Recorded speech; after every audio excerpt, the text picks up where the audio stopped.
চ্যানেলে। হ্যাঁ, আপনারা একটা তুলুন আর এখানে আসবেন আমার। যেহেতু ডিএনএন বাংলা নামে একটা মানহানির মামলা করার ওদের আগে থেকেই পরিকল্পনা ছিল, সেক্ষেত্রে আমাকে ডেকে বললো আপনাদের সাথে একটা প্রবলেম চলছে সৈয়দ নাজিমুদ্দিনের, আপনি বুমটা সরিয়ে নিন। পাচ্ছেন এই হচ্ছে সেই লিগাল নোটিশ যেটা এসছে, সেখানে দেখতে পাচ্ছেন প্রথমে ওপরে ডিএনএন বাংলার নাম রয়েছে, তারপর আরেকটা চ্যানেলের নাম রয়েছে। আপনার কাছে যদি সাংবাদিক কোনো বক্তব্য নিতে যেত, সেই জায়গাটায় আপনি বুম ছুড়লেন, সেটাও যেমন মানহানিকর ঘটনা।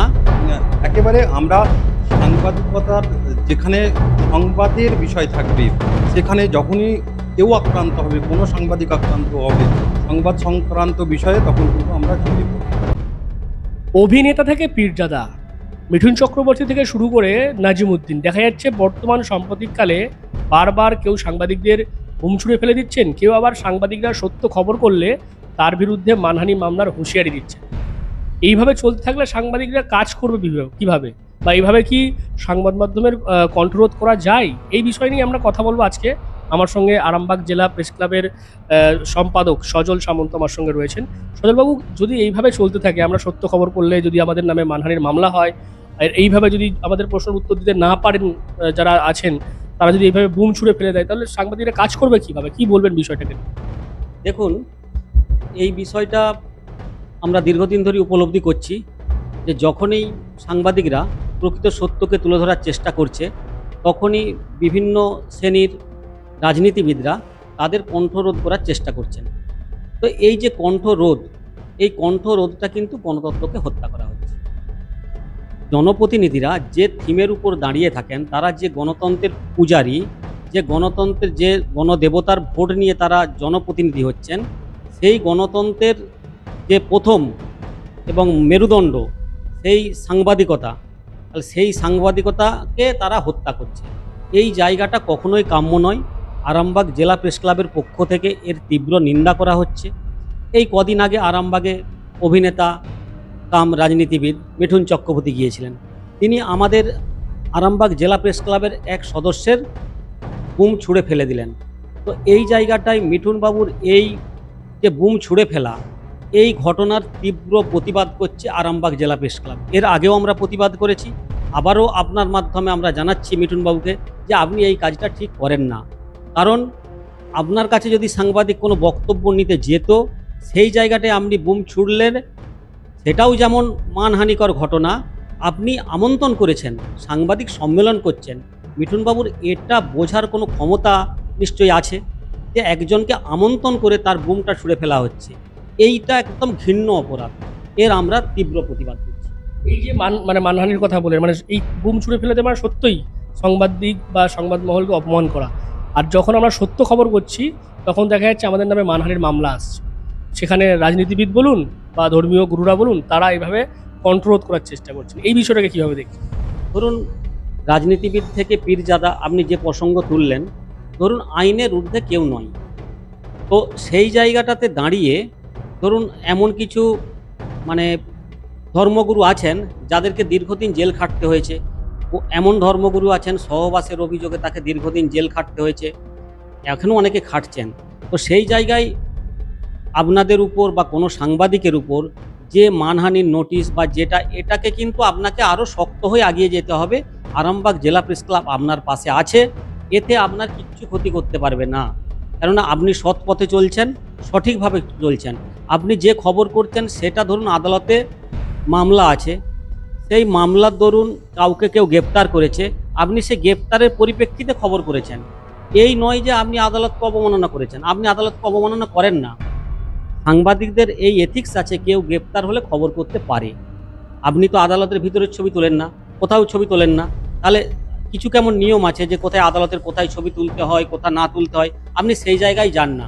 এটা এক প্রকার আপনার কণ্ঠকে রোধ করার চেষ্টা। হয়তো সেই ব্যক্তির সমাজে একটা প্রভাব আছে, তাকে অনেকজন মান্যতা দেন, তো সেই জায়গাটায় তিনি তার অপরাধ থেকে তিনি হেয় হয়েছেন, এতে আপনার দোষ নেই, কেননা আপনি সঠিক পথে চলছেন। আমরা বলবো ভবিষ্যতে আপনি এইভাবে আরও সঠিক পথে চলবেন। আরামবাগ জেলা প্রেস ক্লাব আপনার পাশে থাকবে। সাংবাদিকদের কাজই হবে সত্যটাকে উদ্ঘাটন করা। আপনি সত্যের পথে আছেন বলে আজকে আমার বক্তব্যটা দিতে পারছেন। আপনি যদি সত্যতার মধ্যে না থাকতেন তাহলে কিন্তু পারতেন না। এই জায়গাকে আপনাকে আমি বাহবা দেবো, আপনি এগিয়ে চলুন। ধন্যবাদ। আমরা এতক্ষণ কথা বলছিলাম আরামবাগ জেলা প্রেস ক্লাবের সম্পাদক সজল সামন্তর সঙ্গে। এরপর আমরা কথা বলবো আরামবাগের আর এক চেনা মুখ, আরামবাগ পোস্টের তথা বিশিষ্ট সাংবাদিক সুরজ আলী খানের সঙ্গে। তিনি কি বলছেন এই ঘটনাগুলো নিয়ে, তার সাথে আমরা কথা বলে তার প্রতিক্রিয়া আমরা জানবো। Introducing Dental Rehab and Aesthetic and Unit of Haji Medical. দাঁত মাড়ি কিংবা মুখের সমস্যায় ভুগছেন? আর চিন্তা কিসের? এখন আপনার অঞ্চলে রোগী দেখছেন অতি পরিচিত ডক্টর আশিফ রাজা সরকার। কনসালটেন্ট ডেন্টাল, ওরাল এবং ফেসিয়াল অ্যাস্থেটিক, সাথে যুক্ত রয়েছেন মেডিকেল কলেজ হাসপাতাল কলকাতা। উন্নত প্রযুক্তি দ্বারা উন্নত ট্রিটমেন্টের জন্য আজই আসুন dental rehab and aesthetic and unit of Haji medical. আমাদের ঠিকানা পার ডানকুনি চৌমাথা, দিল্লি রোড, ডানকুনি, হুগলি 712310। অ্যাপয়েন্টমেন্টের জন্য এখনই যোগাযোগ করুন 9664025752 অথবা আমাদের হোয়াটসঅ্যাপ নাম্বার হলো 9163146213। তো সুরজিতা কি বলবে, এই যে সাম্প্রতিককালে যে ঘটনাগুলো ঘটছে, কেউ বুম ছেড়ে সাংবাদিকদের অপমান করছে, ঠিক আছে, আবার যখন কোনো সত্য খবর হচ্ছে তখন কেউ আবার তার মানহানি হয়েছে বলে নোটিশ পাঠিয়ে কন্ট্রোল করার চেষ্টা করে। সাংবাদিকদের অপমান করতে বলতে ঠিক আছে, মোটেও ঠিক নেই। এর তীব্র প্রতিবাদ জানিয়েছি এবং জানানোর সঙ্গে সঙ্গে আমরা আরামবাগ পোস্টের পক্ষ থেকে প্রায় 1 মাসের জন্য একেবারে মানে কি বলবো ব্যান করেছি যে বিজেপির ওই দল, যে দল থেকে বিলং করেন মিঠুন চক্রবর্তী অর্থাৎ অভিনেতা মিঠুন চক্রবর্তী, তাদের খবর কোনো কিছু যাবে না যদি দুঃখ প্রকাশ না করা হয়। আরামবাগের সাংবাদিক হেনস্থা হয়েছে, আরামবাগ পোস্ট সহ আরও কয়েকটি চ্যানেল তারাও কিন্তু এই পদক্ষেপ নিয়েছে। এবং সঙ্গে সঙ্গে একটু আগেই সজল সামন্ত আরামবাগ জেলা প্রেস ক্লাবের সম্পাদক, তিনিও কিন্তু তীব্র নিন্দা জানিয়েছেন এবং তিনি তার পদক্ষেপ নিচ্ছেন এমনটাই তো বললেন। তো সেক্ষেত্রে একেবারে আমরা সাংবাদিকতার যেখানে সংবাদের বিষয় থাকবে, সেখানে যখনই কেউ আক্রান্ত হবে, কোনো সাংবাদিক আক্রান্ত হবে সংবাদ সংক্রান্ত বিষয়ে, তখন কিন্তু আমরা ঝাঁপিয়ে পড়ব। যে বিষয়টা আমাদের সাথে ঘটেছে, মানে একটা নোটিশ মানে আসার কথা রয়েছে, যদিও এখন আমরা পাইনি। এই যে মানে সত্য খবর এফআইআর এর ভিত্তিতে করা, সেই খবরের পরও যদি এইরকমভাবে মানে একটা কন্ট্রোলের চেষ্টা হয়, তাহলে আমরা কাজ করব কীভাবে? একেবারে কণ্ঠরোধের চেষ্টা তো করবেই, যারা অনেকে বলে না দুষ্টু লোক বা কি বলে ওটাকে দুষ্কৃতী, এরা চেষ্টা করবেই। কারণ দেখো, ধর্মগুরু তিনি কি করেছেন না করছেন তার ব্যাপার, তার বিরুদ্ধে মামলা হয়েছে, সেই মামলার পরিপ্রেক্ষিতে এফআইআরের কপির নাম্বার সব সহ তুমি খবর করেছো, আমি সম্পূর্ণটা দেখেছি।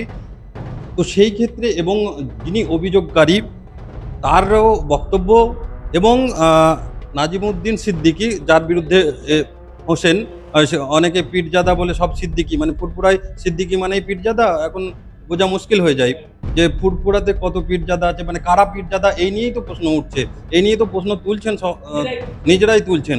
তো ফুরফুরায় যারা বাস করেন তারাই পীরজাদা অনেকে মনে করেন। তো এখন এই নিয়ে যেটা গন্ডগোল চলছে সেটা তাদের ব্যাপার, তারা কাদা চোরাচুরি কিভাবে করছেন। কিন্তু ঘটনা হচ্ছে যে খবর হয়েছে তাতে আমি কিছু ভুল দেখিনি। এবার যিনি মানহানি মামলা করছেন তাকে তো মানহানি মামলা করতেই পারেন, এই মামলা করাটা কোনো ব্যাপার হলো? আপনি কালকে আমার নামে মামলা করে দেবেন, আমি আপনার নামে মামলা করে দেবো, মামলাটা হতেই পারে, কিন্তু মামলা প্রমাণ করতে হবে যে আপনি ভুল খবর করেছেন, উনি গ্রেপ্তার হননি এমন খবর করছেন, উনি কোন জেলে গিয়েছিলেন সেই খবর ভুল করেছেন, বা আপনার ওই খবরের মধ্যে কি ভুল রয়েছে, তবে তো গিয়ে মানহানি হবে। আলটিমেট তিনি তো নিজে স্বীকার করছেন প্রেস কনফারেন্সে, যেখানে তাকে সাংবাদিকরা প্রশ্ন করতে চাইলে তিনি প্রশ্নের উত্তর দেননি। তিনি যেমন ধরুন বিভিন্ন জায়গায় জলসা করেন, সাংবাদিকদের কিভাবে ডাকা হয়েছিল সেই সবও ফাঁস করেছেন আপনি, যে কিভাবে আমন্ত্রণ করে জানানো হয়েছিল, সেইখানে কোন সাংবাদিকরা গেছে, তারা গিয়ে কি করেছে এবং তাদেরকে এক খামে কি দেওয়া হয়েছে, সেই সব নিয়ে যে ফাঁসগুলো ডিএনএন বাংলা করেছে সেটা একটা বিষয়। কিন্তু তিনি আরেকটা বিষয়, সব থেকে বড় বিষয়, বিচারাধীন মামলা, সেই বিচারাধীন মামলাতে তিনি প্রেস কনফারেন্স করতে পারেন কিনা সেটা নিয়েই কিন্তু প্রশ্ন উঠতে পারে। এবং তিনি যে প্রেস কনফারেন্স করেছেন সেটা কিন্তু একেবারে আদালত অবমাননা হতে পারে, সেটা দেখার বিষয়, আইনজীবীরা কি বলবেন। তাছাড়াও তিনি জলসার মতো করে গেলেন, তিনি লাগাতার বলে গেলেন কিন্তু কাউকে প্রশ্ন করতে দিলেন না। দু একজন প্রশ্ন করার সুযোগ পেয়েছিল বা তার জোর করেই করেছিল বলা যেতে পারে, কারণ আমি ওই স্থানে উপস্থিত ছিলাম এবং আমি যখন প্রশ্ন করতে চাইছি অনেকে বাধা দিচ্ছেন, মানে যারা সাংবাদিকরা গেছে তারাও কিন্তু বাধা দিচ্ছে। অর্থাৎ পুরোপুরি গেম প্ল্যান করে এটা করা হয়েছে। তিনি যেমন বলছিলেন, ভাবমূর্তি ফিরে নেওয়ার চেষ্টা করছে। হ্যাঁ, ভাবমূর্তি ফিরিয়ে নেওয়ার চেষ্টা করতেই পারেন। তিনি প্রমাণ করে আসুন না, তিনি তার প্রেস কনফারেন্স আবার হবে। তিনি যদি পারেন তো তার যে মামলা নিষ্পত্তি হোক না, মামলা তো আমাদের নামেও চলছে, মামলা তো আমাদের নামে বর্ধমান কোর্টে, বর্ধমান আদালত, আরামবাগ আদালতে। আমরা যতক্ষণ না বলতে পারবো যে আমরা নির্দোষ, আমাদেরকে ফাঁসানো হয়েছে, এইটা বলা যেতে পারে, কিন্তু ততক্ষণ বলতে পারেন না। কিন্তু কি করে বললেন সেটা নিয়েই প্রশ্ন। এখন মানহানির চিঠি, এবার হুঁশিয়ারি। আচ্ছা, বারবার যিনি কাজ করবেন তিনি হুঁশিয়ারি দেওয়ার যে আছে, তিনি মামলা করবেন, ডিএনএন বাংলায় মামলা আসবে। আইনজীবী, কোর্ট, আদালত সবই তো ওনাদের না, সবার জন্যই। এই ভারতবর্ষে সবার জন্য আইন সমান এবং সবার অধিকার আছে, মত প্রকাশের স্বাধীনতা আছে। তো আপনি যেটা করেছেন দেখেছি, এটা আমার কোনো ভুল মনে হয়নি, এবং আমরা আরামবাগ জেলা প্রেস ক্লাবের পক্ষ থেকে তো আপনার পাশে রয়েছে, এবং আমি ব্যক্তিগতভাবে আমি আপনার পাশে রয়েছি। ধন্যবাদ। তো বুঝতেই পারছেন যারা রয়েছেন এই সাংবাদিকের পেশাতে, এবং বিশেষ করে যারা প্রেস ক্লাবগুলো রয়েছে, তারা প্রত্যেকেই কিন্তু একে অপরের পাশে রয়েছে। আর এটাই আমাদের প্রয়োজন রয়েছে, কারণ যেভাবে সাংবাদিকদেরকে এইভাবে হেনস্থা হতে হচ্ছে, কারো বুম ছুঁড়ে ফেলে দেওয়া হচ্ছে, প্রশ্ন পছন্দ না হলে, কারো আবার খবর পছন্দ না হলে তার নামে মানহানির মামলার হুঁশিয়ারি দেওয়া হচ্ছে, সেই জায়গায় দাঁড়িয়ে কিন্তু সাংবাদিকরা এর তীব্র নিন্দা যেমন করছেন, পাশাপাশি তারা বয়কটেরও ডাক দিচ্ছেন। যদি এইভাবে চলতে থাকে আগামীতে কিন্তু আমরাও এরকম টাইপের সিদ্ধান্ত নিতে আমরাও বাধ্য থাকবো। তবে আমাদের কাজ হচ্ছে খবর পরিবেশন করা, সত্য সংবাদ তুলে ধরা, সেটা কিন্তু এভাবেই করে যাবে ডিএনএন বাংলা। কি বলবেন আপনারা এই বিষয় নিয়ে অবশ্যই কমেন্ট করুন কমেন্ট বক্সে। আর এরকম আরও খবর নজর রাখুন ডিএনএন বাংলায়। ডিএনএন বাংলা সবার মনে, সবার ফোনে। বাড়ি হোক কিংবা অফিস, কিচেন হোক কিংবা বাথরুম, সবকিছুই মনের মতো করে সাজাতে আজই আসুন আল আমিন মার্বেল হাউস। এখানে নামি দামি এবং গুণগত সম্পন্ন মানের টাইলস, মার্বেল এবং গ্রানাইটে রয়েছে প্রচুর সম্ভার। আমাদের ঠিকানা আল আমিন মার্বেল হাউস, গ্রাম মুকুন্দপুর, পোস্ট মশাট, জেলা হুগলি, পিনকোড 712701। আমাদের কন্ট্যাক্ট নাম্বার 7319093272, এছাড়া 7063845499।